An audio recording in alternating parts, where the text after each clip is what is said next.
ഈശോ മിശിഹായ്ക്ക് സ്തുതിയായിരിക്കട്ടെ. ഞാൻ brother Shaiju Adappally, Ernakulam saint Mary's prayer മിനിസ്ട്രിയിൽ നിന്നാണ്. കടബാധ്യതകളിൽ നിന്ന് വിടുതലിനു വേണ്ടി വചനവും പ്രാർത്ഥനയും. എൻ്റെയോ എൻ്റെ കുടുംബത്തിൻ്റെയോ എൻ്റെ പൂർവികരുടെയോ പാപങ്ങളോ അശ്രദ്ധയോ അശുദ്ധിയോ ആണ് കടബാധ്യതയ്ക്ക് കാരണമെങ്കിൽ ചോദിപ്പിൻ തരപ്പെടും, അന്വേഷിപ്പിൻ കണ്ടെത്തും, മുട്ടുവിൻ തുറക്കപ്പെടും എന്നരുളി ചെയ്ത ഈശോയെ കടങ്ങളുടെ പുറത്തേക്കും പാപങ്ങളുടെ മോചനത്തിനും വേണ്ടി പ്രാർത്ഥിക്കുന്നു. ഞങ്ങൾ മൂലം സാമ്പത്തിക നഷ്ടയിലോ കടക്കെണിയിലോ ബാധ്യതകളിലോ വീണുപോയവരുണ്ടെങ്കിൽ അവർക്ക് വേണ്ടിയും മോചനത്തിന് ഞങ്ങളുടെ അശ്രദ്ധയോ അവിവേകമോ അഹങ്കാരമോ മൂലം ഞങ്ങൾക്കോ മറ്റുള്ളവർക്കോ വരുത്തിയ വീഴ്ചകൾ അംഗീകരിച്ചുകൊണ്ട് കർത്താവെ കരുണയ്ക്ക് വേണ്ടി മാപ്പപേക്ഷിച്ച് ഞങ്ങൾ പ്രാർത്ഥിക്കുന്നു.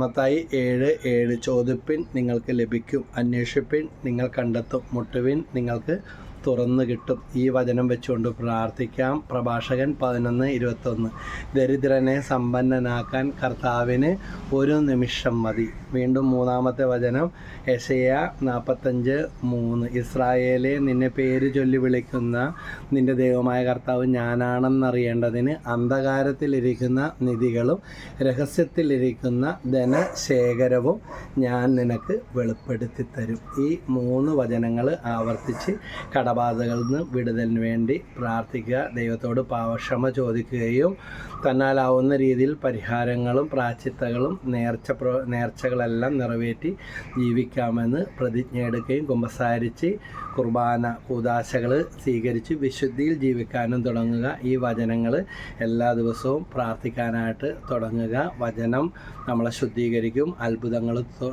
നടന്നു കിട്ടും.